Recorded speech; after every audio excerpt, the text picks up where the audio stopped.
Do you ever feel like you're struggling to make sense of your pain? Maybe it's unpredictable and limits what you can do, which has an impact on your activities and your mood. Today I want to share 2 ways in which understanding your pain can help you manage it and move towards the life that you want to lead. Understanding your pain can be key is the 5th key message from the Flippin Pain campaign, which aims to change the way we think about, talk about, and treat persistent pain. So let's get into it.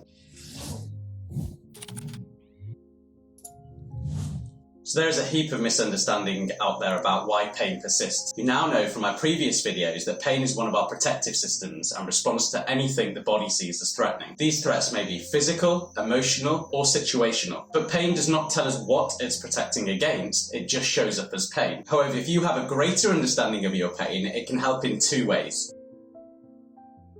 The first way understanding your pain can help is by helping you manage it better by being less worried about it. Over time, this can reduce the sensitivity of your pain's protective system. We used to believe that pain only existed because of damage or tissue injury alone. Therefore, if we thought that pain was there because of damage, avoiding painful activities is completely understandable, because why would you want to move if it was causing damage to yourself? But now, by understanding that pain does not always mean damage, it means that we can reduce the worry about movement and reduce the protectiveness of that pain system. And this just means that you're likely to engage with your important activities once more. I have another video on the pain cycle that I'll leave a link to in the description below, but essentially, when we have pain, we have quite a natural worry or concern that the pain is going to get worse, or that we're going to do something to make that pain feel worse. And this worry might be there because we have the belief that pain equals damage, and if we move, then it would be causing more damage. And all this means is that we end up avoiding painful activities over time.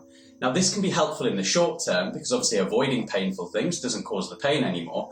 But in the long term, what it actually means is that we have a reduction in our function, our strength, and our general fitness. And the more that we avoid a particular activity, the more painful it becomes when we have to return to that activity. And of course, if we're having to avoid activities that we enjoy, then that's obviously going to have an impact on the way that we're feeling about ourselves, and that can lower our mood.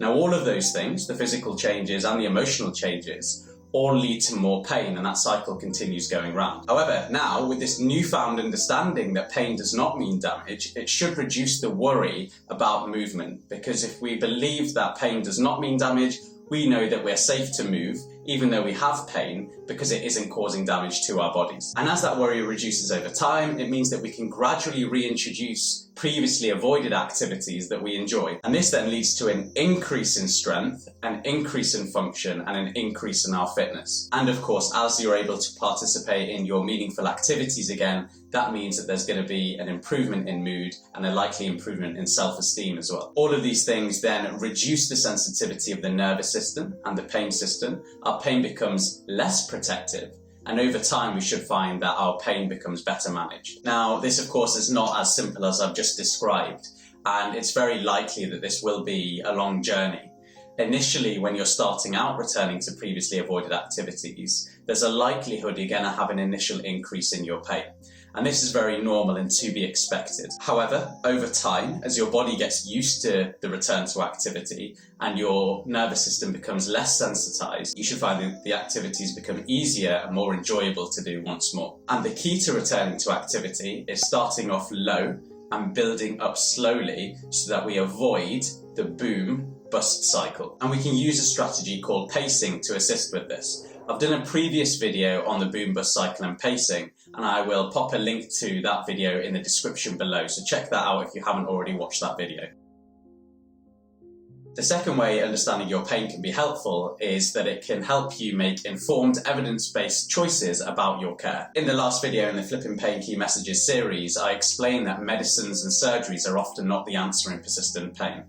These interventions are seen as low-value care because of their poor effectiveness in the long term and because of the low evidence base to support them. Instead, more holistic interventions such as exercise, psychological intervention, education, and sleep management are recommended. And these are seen as high-value care because the scientific evidence is better to support them in the long term. Unfortunately, although the evidence doesn't support it, we see more low-value care than high-value care being used still within healthcare. And maybe this is one of the reasons that the prevalence and poor management of persistent pain remains on the rise. And this is because of the old-style biomedical beliefs that still exist within society and healthcare, and a poor understanding of the biopsychosocial model of pain. So we need to change these beliefs and understanding about pain, and that's what this channel and the Flippin Pain campaign aim to do. So the fifth key message of the Flippin Pain campaign is understanding your pain can be key. Now, flipping our understanding of pain can take time, and turning around our beliefs and behaviours that we've held for a long time can be tough. Healthcare professionals can help and facilitate, but you're in the driving seat when it comes to managing your pain and making changes. One way of doing that is by clicking subscribe to my channel below and turning on the notifications so you get updated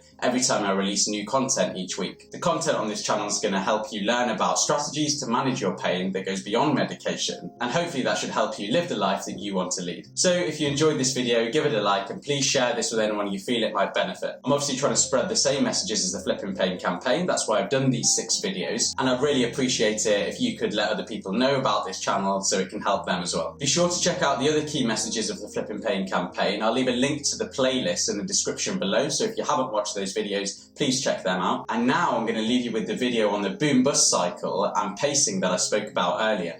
It's really important that you watch that, because the strategies mentioned in that video are seen as the most helpful strategies by my patients that's helped them to manage their pain and also begin living the life that they want to lead. So be sure to check that out.